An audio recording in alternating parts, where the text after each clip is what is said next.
Okay, cool, cool. So let's see. So what I have here is you wrote that you want to talk about throwing turnovers in the reset position. You have kind of you have a specific example of something that happened at mini.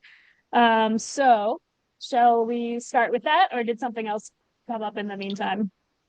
Yeah, so that, I mean that's a specific scenario, but yeah, just the general challenge is just throwing in general, like the throwing catching side of things. I'm definitely better at catching and cutting and stuff like that, but yeah, just being reliable with the disc. Okay. All right. So what we'll do is we'll start with the specific scenario, and from that we might learn some things that might be generalizable to Right. help you improve your catching and throwing more quickly. But let's see. So we're just going to dive in and see what we find. So with the specific scenario, you were playing mini, and you looked off a cutter after after a foul. Then the defense caught up, and then you telegraphed that you wanted to throw to a reset, and that resulted in a turnover, not dangerous catch it done for the reset. So let's Mhm. so if you can visualize this thing in your mind, and let's slow it down a little bit. I'm gonna try to visualize what's going on in my mind too. You have the disc. And so you had just gotten fouled, so then basically you had the disc and everyone was stopped. Is that right? Yeah, so it's like yeah, just the play reset after that. Okay, great. And then okay, and so then what happened? Uh, yeah, so my first look, I guess the spacing wasn't there anymore because of the Okay. interruption and everything. Uh-huh.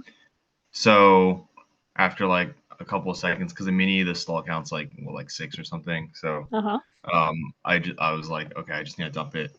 And so yeah, I'm trapped on the sideline. So there's only one way I can really go, which Hmm. is like maybe like also easier for the defense. But I was looking to the center, and I mean he was there. He was kind of open, but I kind of just like looked, and I guess it was really obvious, and I just like try to I guess, well, first of all, it was like through a break, which I also kind of struggle with just mechanically, I guess, throwing wise. Hmm. Um, but instead of maybe leading him into the backfield space, I just kind of like lasered it right to where he was at, or just like maybe like a yard at most behind. Hmm. And Okay. then, yeah, I think both defenders knew exactly what was going on, and it was just an easy D, I think. Okay. All right. So let's slow it down even more. So you had the disc. Basically, you still looked for the person you were going to throw to. They weren't open anymore because of the situation. Then you went and you looked at the reset. So okay. So you looked at the reset, and then do you remember? Well, first of all, do you remember what the stall count was, or do you know? At the time I threw no, and that Okay. might be another problem is that I get pretty like nervous once it starts rising, but I think it was like at least three. Um, Okay. so All right. So it was like around 3 out of 6, something like that. yeah, something like Okay. that. Okay. Um, okay, great. Now this is maybe a question that might sound unusual, but do you remember when you looked at the reset, do you remember what you felt like either right before you threw it or like while you were making the decision to throw? While I was making the decision to go for the res or to like actually throw it, I Hmm. thought I was just like thinking how hard it was just to even like break this mark Okay. um because like I think that like his only goal at right like is just to stop the round and kind of Okay. force it up the sideline at most. Okay, great. Uh, All right. So hold on. We're gonna slow down. So so so would you say like a feeling would be like something like, nervous, rushed, like freaked out, like I don't know, scared, like not maybe scared is not a bit a strong word, but like you could be calm, it could be confident, it could be sure, it could be unsure. What of those words or any other describes maybe what you were feeling in the moment? I think I was pretty like uncomfortable, just like yeah, Uncomfortable. having to strain myself to break the mark and yeah, and rushed. Uh-huh. Okay, and rushed. Okay, great. Okay, great. So this is important because this is kind of part of the diagnosis of like where the actual problem is. Now, I know, I believe you, what you say is that you have some work to do on your catching and throwing, right? Like you're still working on that. So we do know that that is an issue, but The thing is, like, when we're feeling things like unsure or rushed, um, those kind of things are actually interfering with the skills that we already have. So basically, you probably have more skills than you're able to demonstrate in this moment Mhm. while you're feeling these other interfering feelings, basically. Does that kind of make sense? Yep. Yeah. Okay. Great. So then I'm gonna ask you a bunch of dumb questions to kind of see if we can get to like maybe maybe a little bit more of the root cause, or figure out like what you need to believe in these moments in order to be more calm and composed. Mhm. Do you think like if you could, I mean, with your logical brain, do you think like if you could remain more calm and composed in these situations, do you think it's possible you might have chosen something different or been able to throw a little better? Yeah, I mean, I still would have chose to reset, but maybe I would have Sure. like set up something first, like maybe have him do a little cut to just get a little more space, or maybe attack upline because that was available at least for the Okay. mark, or Okay. try to, yeah, something like that. Okay. So what kind of happened is you turned and you looked and you kind of threw it because you felt rushed versus like you still had 3 seconds or 2 seconds, or at least one Mhm. second, right? That you kind of Right, didn't use. Okay. Okay. So if you had right, felt more calm, more patient, maybe he could have gotten more open, or maybe a better option would have appeared. right. That would have been easier throw. Okay. Okay, so since we have a limited amount of time, I'm gonna Mhm. kind of short circuit this process a little bit and maybe Sure. suggest something. So, like, if you had believed in that moment, something like, "I have plenty of time," how might that have affected your behavior in that moment? Yeah, definitely would have not like forced any throw, and would have thought about, and even if like the positioning, like there's no more cut, like maybe just thought about throw placement instead of just trying to zip it. Yeah, Or yeah. Okay, okay, yeah. So in these moments, it would be helpful if you just believed I had plenty of time, and then even like to be honest, even if that's not the case, like let's say that you would have stalled out.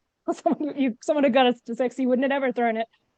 I right. think what you might find that happens is that you're still going to get better repetitions because you're going to be doing repetitions based on, whether someone's open. You're going to be making throws that are slightly better, right? So I think maybe it's also a little bit of allowing the possibility that you might get stalled out on occasion, and the trade-off for that is learning to be more calm under pressure. Mhm. Right. Yeah. Okay, now one of the things, again, I'm taking a shortcut here since we don't have much time. One of the things I do with my clients is like basically we kind of uh, try to shift your nonverbal brain to believe things that are more helpful or to help you act in more helpful ways. Mhm. The main belief that would be helpful for you is just believe that you have plenty of time. That you have plenty of time.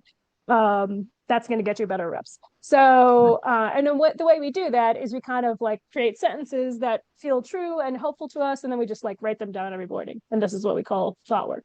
So, Mhm. if you were to say to yourself, like, right now, like, when I have the disc, I have plenty of time to make the throw I want to.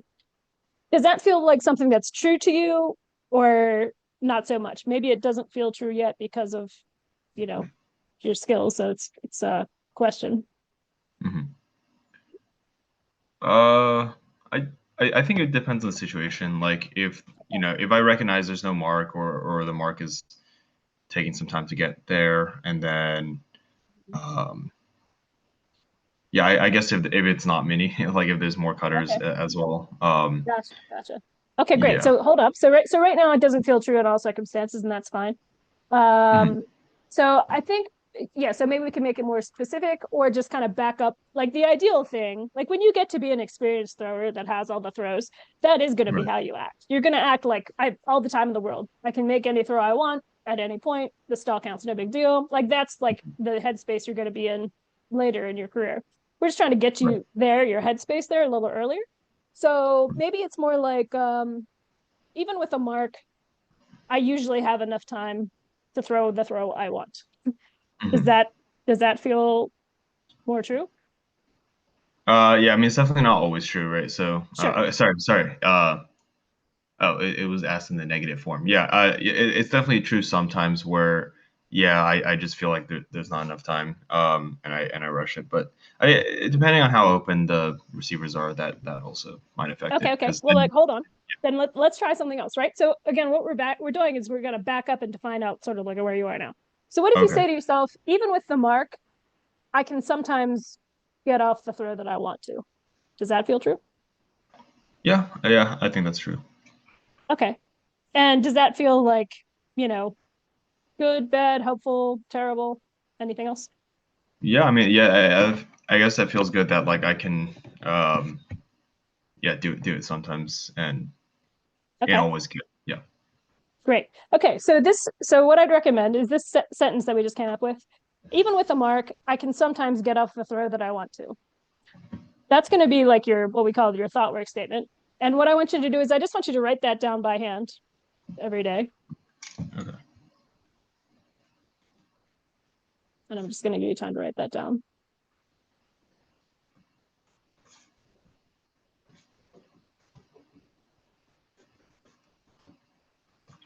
awesome. Okay, great. And then what that's going to do is that's basically going to help you to behave more in line with that kind of like patience that you Hmm. want to have. And then also like what that's going to do is your sports brain, your nonverbal brain is going to start to look just notice evidence for this statement, right? And so Hmm. it's going to just start pulling you more in the direction that you want to go. Right. Um, yeah, does that make sense? Yeah. Um, Yeah, I think I need to. So, I mean, I know like consciously I tell myself like, oh, throwing is like mostly confidence and stuff. But yeah, I guess non-verbally, like in the subconscious, there's still like that panic that sometimes happens. And I think it depends a lot on the level too. So I think I was playing against like, some like pretty like higher level club guys, whereas, in pickup or whatever, even league, I'm pretty calm. But Sure.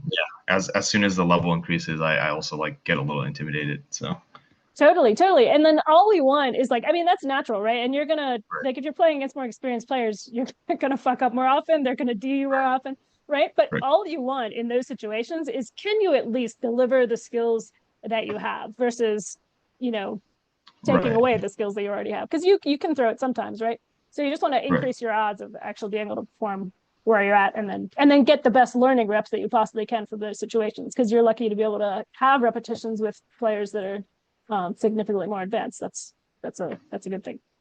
Right, right. Okay, so helpful. Yeah, Okay, great. awesome. Then I will stop the recording, and I think that will probably be helpful for others as well.